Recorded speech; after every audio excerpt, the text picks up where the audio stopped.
Picture this. You are 12 years old in a small Bulgarian village in the year 1550.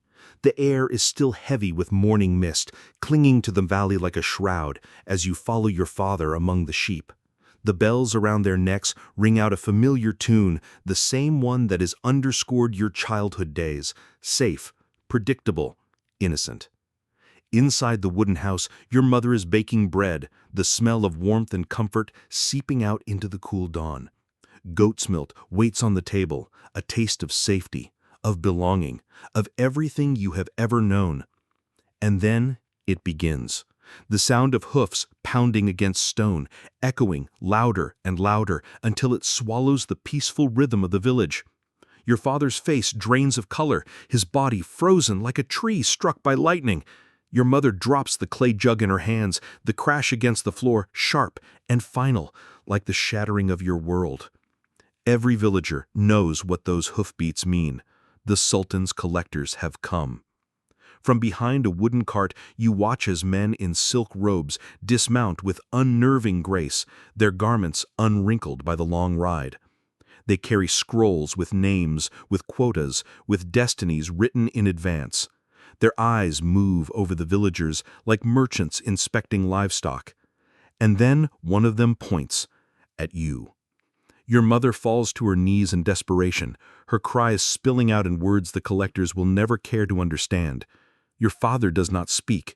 He knows the truth. To resist is not only to die, but to condemn the entire family, the whole village to destruction. You are dragged away under the pretense of honor, told you will serve the Sultan, that you may rise to greatness, that you should feel pride in being chosen. But as the cart lurches forward, the only sound that clings to you is your mother's weeping, breaking apart in the distance, until it becomes silence. You do not yet know it, but you will never see her again. This moment marks the death of your old life. You are no longer a child of the valley, of sheep and bread and lullabies. You are now property, another boy pressed into the machinery of the most powerful empire on earth. Your new title is Gilmon, a palace boy. What awaits you is not honor, but a world of shadows, silks, and cruelty so profound that even the memory of your village will feel like a dream too fragile to have ever been real. Before diving into these forgotten stories of survival and suffering, if you enjoy learning about the hidden truths of history, consider hitting that like button and subscribing for more content like this. And please comment below to let me know where you're listening from.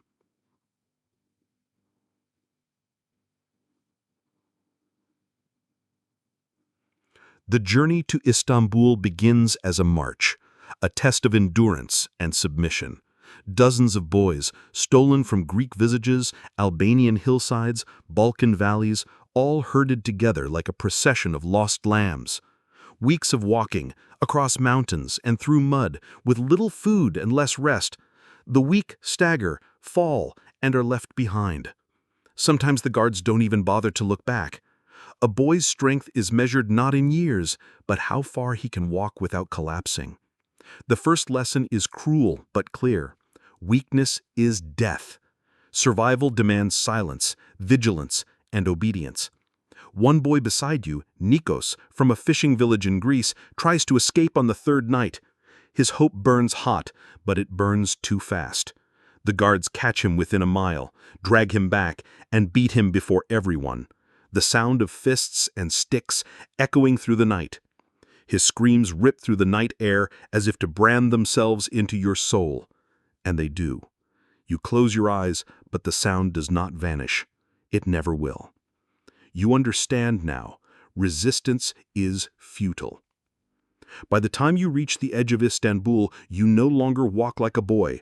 You walk like a shadow, careful to make yourself small, silent, invisible. You have already seen too many empty spaces where boys once walked beside you. They are gone now, disappeared, broken, buried by the roadside. The line moves on, as if they never existed. And then, at last, Istanbul rises before you, The skyline pierces the sky, domes and minarets stretching upward as if to touch God himself. The Hagia Sophia towers with impossible majesty, its dome glowing in the twilight. The sprawling palace spreads across the city's heart, vast and glittering like a jewel. This should be a breathtaking sight, the promise of civilization's greatness. But to you, it is a vision of dread. For every stone, every tower, every glittering roof represents the end of freedom. This city, magnificent and eternal, is no promised land. It is your prison. You are brought into the palace grounds and divided like cattle. Officials examine you, your teeth, your skin, your height, your eyes. They test your reflexes as if you were a horse for sale. Some are sent toward the janissaries to become soldiers, others dismissed to menial service. But you, with your youth, your clear skin, your bright eyes, they smile as they choose you for something different. They call it the Enderan School, the palace's academy for the gifted. You do not yet understand. You only know that the men who smile at you are not kind. They are predators who have found their prey. And as the gates close behind you, Istanbul's beauty fades into silence. You have entered a world that will teach you languages, sciences, and arts, but at a price you cannot yet imagine. When the gates of Topkapı Palace close behind you, it feels less like entering a school and more like stepping into a tomb. The marble walls rise impossibly high, polished white and cold to the touch. Golden doors gleam in the sunlight, and delicate tiles shimmer with verses from the Quran. Every corner, every corridor whispers of wealth, of refinement, of order. But to your eyes, it is the beauty of a cage, ornamented, dazzling, and suffocating. The empire's heart beats within these walls, and you are now trapped inside it. The officials lead you to a vast dormitory, its long rows of beds arranged with military precision. Silk sheets cover them, but the luxury feels like chains against your skin. That first night, you do not sleep. You lie awake, staring at the dark ceiling, listening. Soft sobs ripple through the room, muffled into pillows by boys who still cling to the memory of home. Whispers drift in languages you don't recognize: Greek, Serbian, Albanian, Armenian, all blending into a chorus of grief. And then, beyond the voices, the footsteps. Older students patrol the corridors after lights out, their shadows pausing at doorways, their presence heavy with threat. You clutch something small and hard in your hand, a wooden cross your mother pressed into your palm when the soldiers dragged you away. For hours it feels like a lifeline, the last fragile tether to a life that is already slipping from you. But by morning, even that is gone. A supervisor finds it during inspection. He sneers, plucks it from your hand, and tosses it into a chest filled with confiscated relics of other boys' past lives. In that moment, the last link to your family, your faith, your name, everything that once defined you is stripped away. You are told that from now on, you are not who you were. You will answer to a new name, Mehmet. The transformation is not optional, it is ritualized. Days later, you are marched with other boys to a grand chamber. Lamps flicker against high domes, casting shadows that loom like watchful spirits. The ceremony is conducted with pomp, as though you had chosen this path willingly. Words are recited, prayers repeated, blessings spoken. You mimic what they demand, your lips forming phrases you barely understand. On the outside, it looks like devotion. Inside, it feels like betrayal. Everyone knows this is not faith, it is conquest. And yet the empire dresses it as honor. They claim you have been given a new beginning, reborn as a servant of the Sultan, as though your Christian past was nothing but a rough stone polished into a jewel.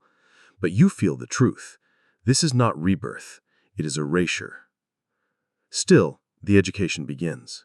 They call it the Enderun Mektebi, the palace school. Historians will later describe it as one of the world's first institutions for gifted youth, a crucible where boys are molded into the empire's future leaders. That description is not a lie, but it is not the truth either. Yes, you study languages, Turkish, Arabic, Persian. You learn mathematics and astronomy, the sciences of the Islamic Golden Age. You are taught literature, history, law. Teachers drill you in calligraphy, music, and poetry. You even practice crafts, painting, metalwork, tailoring.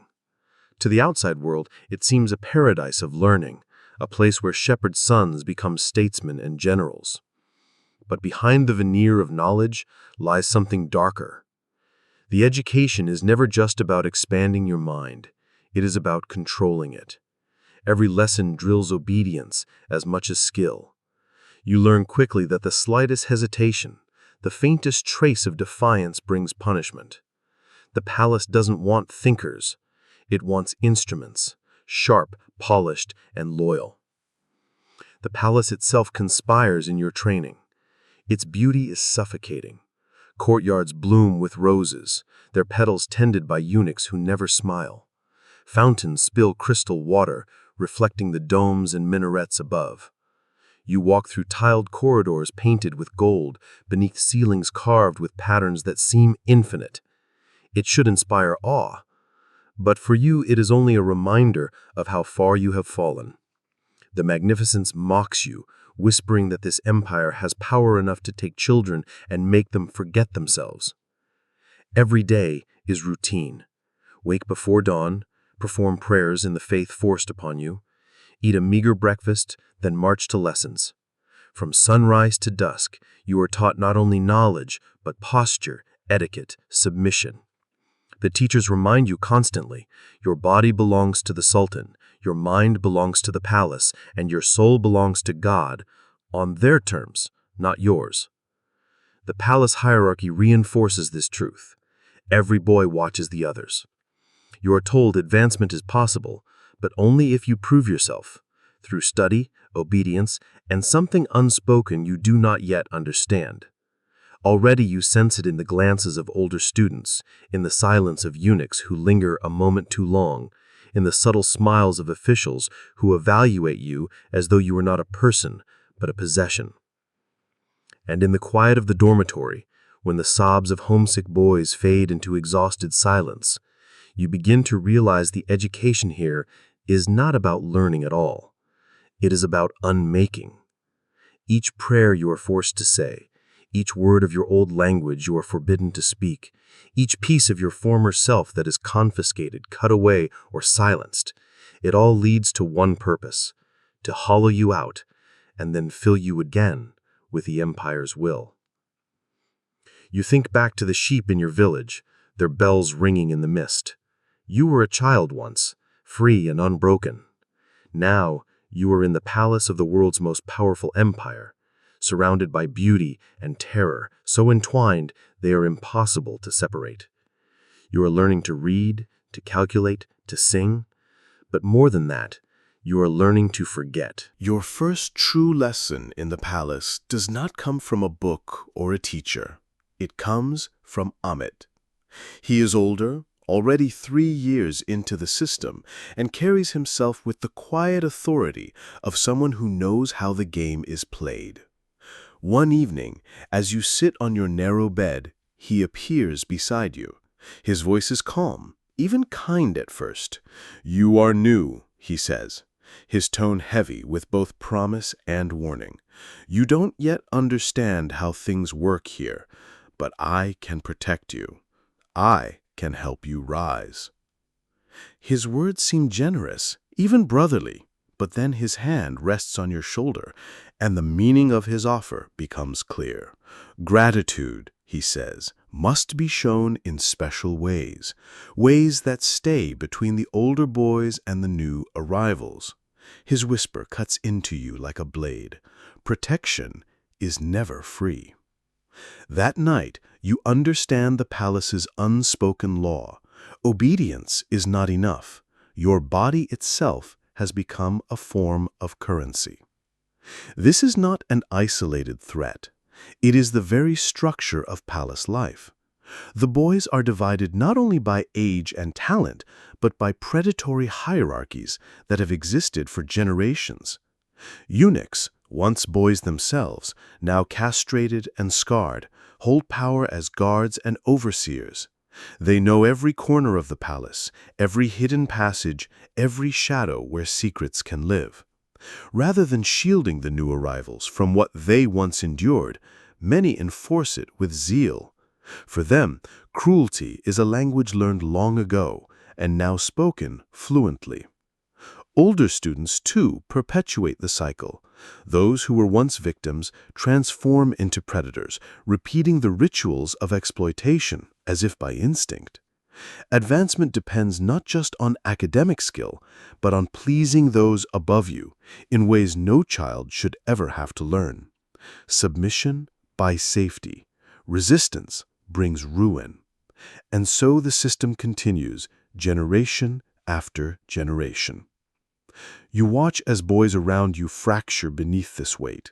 Some learn to weaponize their own beauty, offering smiles and flirtations in exchange for favor.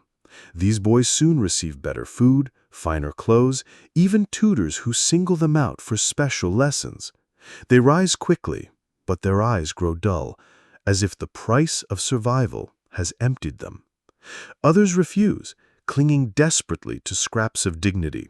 They suffer beatings, humiliations, punishments that make them ghosts in the dormitory, alive in body, but hollow in spirit. One Greek boy named Stephanos refuses every advance. He endures lashings, long hours of punishment, and endless scorn. Over time, he grows paler, quieter, fading until he seems barely there at all. And then one morning, his bed is empty. No one speaks his name again. The silence is more chilling than the punishments. It is as if he has been erased, not just from the palace, but from memory itself. Meanwhile, Dmitri, another boy from your region, learns the opposite path. He accepts the unspoken bargain. Within months, he is rewarded: finer meals, silk garments, and private tutoring. Outwardly, he flourishes, but when you look into his eyes, you no longer see the boy who once whispered songs of home to ease your grief on the march. His gaze is sharp, calculating, and cold. He has learned to survive, but at the cost of everything he once was. Even foreign visitors occasionally glimpse this hidden world, though most do not understand what they are seeing. A Venetian ambassador in the 16th century wrote of his discomfort watching young boys in silk and jewels attend to older men with a closeness that seemed far beyond a servant's duty. A French diplomat, more blunt in his observation, described them as beautiful birds in cages, their eyes cast downward, their bodies dressed for display. He saw the fear flicker in their gaze when masters approached. What was whispered behind closed doors in Europe was an open secret inside the Ottoman court. The most insidious part of it all is how natural it becomes inside the palace walls. It is not hidden, not scandalous, but woven into the fabric of daily life. Boys who catch the eye of powerful patrons often rise faster, their careers accelerated, their burdens eased. Those who displease or resist simply vanish, swallowed by the silence of the marble corridors. And so you find yourself walking a line between two forms of destruction. On one side, surrender, giving away pieces of yourself until nothing remains. On the other, defiance, risking punishment, isolation, and oblivion.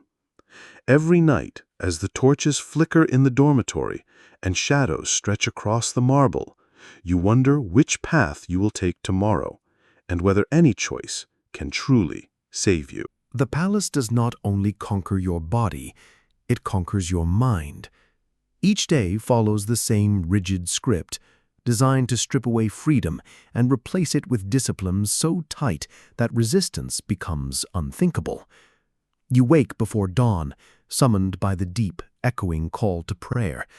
You join the rows of boys reciting words that were once foreign but are now mandatory, every voice merging into one sound of obedience. Breakfast is plain: bread, thin soup, water, served at exact times. No choice, no variation. The message is constant: you no longer belong to yourself. Lessons begin at sunrise and last until dusk. Mathematics, literature, law, languages, all framed as tools to sharpen your mind for imperial service. But beneath the education lies surveillance. Teachers watch every gesture, every glance, every hesitation. To whisper your mother tongue is a crime. To linger on memories of your old faith is dangerous. Even the act of silence, if not filled with visible enthusiasm, is noted as suspicion. You are trained not simply to learn, but to perform loyalty. Punishments for disobedience are cruel, not merely to correct, but to humiliate. You remember Milos, a boy from the Balkans, who was caught praying in the old way, his fingers tracing a cross against his chest. The punishment was swift and public. He was stripped naked, forced to stand in the courtyard for a full day, while other boys were ordered to mock him. His skin burned under the sun, his tears ignored, his shame paraded as a warning. The lesson was clear: your old identity is not only forbidden, it is something to be despised.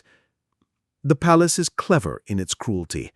It does not rely on whips and chains alone. It builds an internal economy where survival depends on submission. A boy who pleases his teachers, who obeys without question, may be rewarded with better meals, finer clothes, or the rare gift of a book. A lute, a silk pillow, a moment of privacy. These small privileges feel enormous when your life is measured in hunger, fatigue, and fear. They become treasures, currencies in a world where everything is controlled. And yet, every privilege comes at a cost. Sometimes it means excelling in your lessons. Sometimes it means allowing an older boy to claim you, or a eunuch to single you out, or a teacher's gaze to linger too long. Protection, advancement, comfort, all are entangled with the unspoken rules of the palace's predatory hierarchy. You begin to understand that the system is designed this way, to keep you desperate enough to comply and grateful for scraps that would once have seemed meaningless. Escape becomes the dream that haunts every boy. You whisper of it in the dark when you think no one is listening. But the palace's location on a peninsula, surrounded by the waters of the Golden Horn, makes flight nearly impossible. Guards watch every gate. The walls are too high, the city too unfamiliar, and those who try are made examples of. One night, you witness a boy dragged back after attempting to swim across the waters. His body is trembling, his skin blue from the cold, but he is still alive. What follows ensures that he will never be whole again. Before the gathered students, he is beaten until his cries weaken into silence, his body broken in ways that can never heal. From then on, he is kept alive only as a warning, shuffling through the corridors, crippled, his presence a living reminder of what rebellion costs. And yet, even for the rare few who succeed in running away, the outside world offers little salvation. Years inside the palace erase the old self. Families may no longer recognize the boys who return. Communities may reject them as traitors, as converts, as strangers. They emerge with few skills beyond those the palace has given them: languages, diplomacy, service, and those skills are worth little outside the empire's embrace. Some vanish into obscurity, some are caught and dragged back, but most drift without belonging, outcasts of both the world they were born into and the world they were forced to serve. You begin to realize the palace is not merely a school, nor even a prison. It is a machine, carefully designed to consume children and produce servants. Some survive by bending, others by breaking, but no one emerges untouched. The cruelty is not occasional, it is systematic. Every day, every rule, every punishment, every privilege is part of a design to mold you, to make you useful, and to ensure that even if you escape, you will never be free. And so you endure, walking the razor's edge between obedience and despair. The palace does not simply demand your labor or your loyalty, it demands your soul. As the years grind on, the boy who first entered the palace, frightened, clinging to his mother's cross, fades into memory. In his place stands someone sharper, harder, carefully polished into an instrument of empire. You have learned to survive through silence, calculation, and submission. But survival is not the end of the journey. The palace has one final transformation waiting, the Chikma ceremony, your graduation into imperial service. The day arrives with unsettling grandeur. The marble halls are decorated with banners, the scent of incense coils through the air, and officials line the corridors with solemn faces. For the outside world, it is a celebration of talent and achievement. But for you and for the others who have endured this crucible, it is more like a final branding. You walk forward in ceremonial robes, your head bowed, your body trained to move with the precision of one who has been rehearsing obedience for years. Each step echoes with the weight of everything you have lost. When the ceremony ends, you are no longer merely a student. You are a servant of the Sultan, sworn to a lifetime of loyalty. Your education has made you fluent in languages, skilled in mathematics, trained in calligraphy and poetry, schooled in law, history, and administration. To the world, you are a prodigy of the Ottoman system. But beneath those accomplishments lies another truth. You are also a survivor of a long campaign of erasure and abuse. The same system that made you brilliant also hollowed you out, piece by piece. Some graduates rise quickly. A select few become viziers, generals, governors, men who hold the empire's future in their hands. Their names are recorded in chronicles, their victories celebrated, their power immense. Yet behind every act of authority lies the memory of the palace halls, the whispers in the dormitory, the humiliations endured and inflicted. To wield power in the Ottoman court often means perpetuating the very abuses that once defined you. Advancement is built on complicity. To survive, you must become the system itself. You begin to see this clearly when you look at your teachers, your supervisors, even the eunuchs who enforced your silence. They too were once boys stolen from villages, stripped of names and families, rebuilt into guardians of the empire's will. Their cruelty was not born, but taught, shaped by the same halls that shaped you. And now you stand on the same threshold. You face a choice, though it hardly feels like one at all. Resist and risk being crushed, or embrace the role you've been molded for, becoming a predator rather than prey. Many take the easier path. You watch classmates who once trembled under punishment now wielding the rod themselves. You see those who were forced to submit to older boys now whispering promises to the younger ones. The cycle turns, generation after generation. What was once horror becomes tradition, normalized beneath layers of ceremony and justification. The system thrives because it convinces its victims to become its keepers. The empire's chroniclers write about this with pride, not shame. A 16th-century court historian records that, "From this crucible of discipline emerge the empire's finest servants, men whose loyalty has been tested and whose abilities honed to perfection."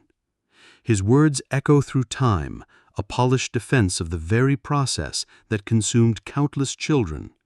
The sacrifices he insists are necessary. The empire demands them. And indeed, the palace does produce capable men. But capability comes at a staggering price. You cannot separate the brilliance of the education from the brutality of its methods.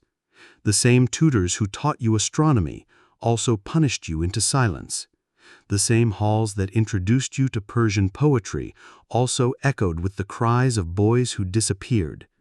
The system's success is inseparable from its cruelty, its beauty inseparable from its violence. For you and for others like you, the cost is not abstract. It is written into your body, your memories, your fractured identity. You are skilled, yes, but you are also scarred. You are trusted with power, but haunted by the knowledge that you were once powerless.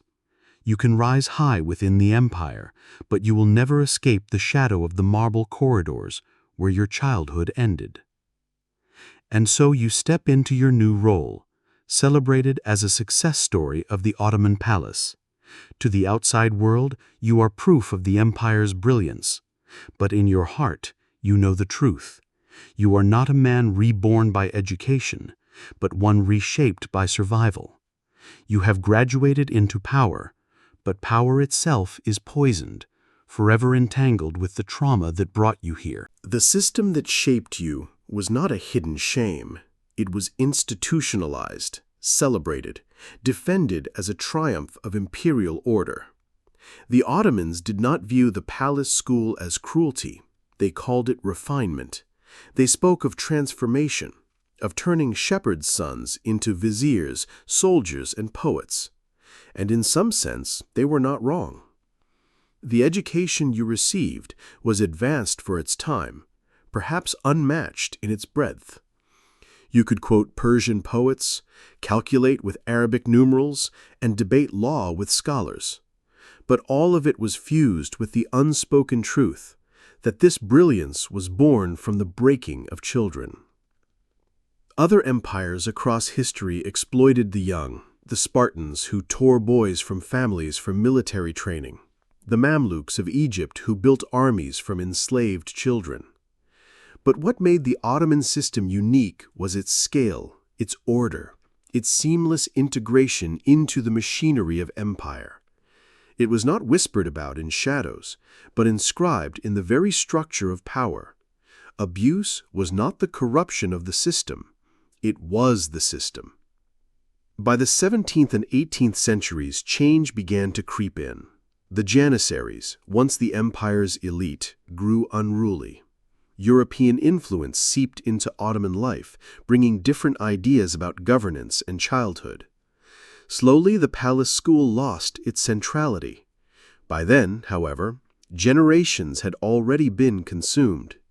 Thousands of boys had walked the same path you did, through the marble gates, into the dormitories, through years of erasure and endurance, emerging not whole, but remade.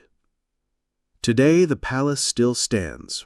Tourists walk its gardens, marvel at its mosaics, admire the beauty of its chambers. They speak in hushed tones of the grandeur of Ottoman civilization. Guides point out the innovations of the Enderun school, its role in training capable administrators and scholars. But the marble corridors do not tell the other story. The walls that once absorbed the cries of boys remain silent. The beds where children wept are long gone, replaced by exhibits of silk and porcelain. Visitors see elegance, not the ghosts. And yet those ghosts remain. The imagined boy, the one taken from his village, stripped of his cross, renamed, remade, was not alone. He represents thousands whose names we will never know, whose stories were never written, whose suffering was considered irrelevant in the chronicles of empire. They walked these halls, they endured, and many were lost. Their presence lingers like a shadow in the silence of the palace, a reminder that behind every empire's glory lies a foundation of human suffering. The tragedy was not just in the violence, but in the way it was normalized, made to seem inevitable, even honorable. Boys learned to forget their mother's voices, to abandon their father's faith, to see their own bodies as commodities in an economy of survival. Some rose high, commanding armies, governing provinces, advising sultans, but they carried their scars with them. Power did not erase the trauma, it only disguised it beneath robes and titles. Others disappeared into obscurity, their fates unrecorded, their suffering unacknowledged. As you stand in those halls today, centuries removed from their cries, you cannot help but feel their presence. The empire is gone, but the story remains. It is a reminder that human lives can be consumed by systems so vast that they are invisible to those who benefit from them. It is a warning that education, culture, and beauty can exist side by side with cruelty, and that the grandeur of history often hides the suffering of the powerless. The boy whose footsteps once echoed on the marble floor has long since vanished, but his story, and the stories of countless others, demand remembrance, not as curiosities, not as exotic scandals, but as testimonies of resilience in the face of institutionalized cruelty. Behind the domes and minarets, beneath the silks and gold, lies the truth. Empire was bought with innocence, with childhoods torn apart, with lives bent into shapes they were never meant to hold. And so, as the palace stands today in silence, the ghosts whisper still. They ask us to look beyond the beauty, beyond the myth, and to see the cost. They ask us not to forget.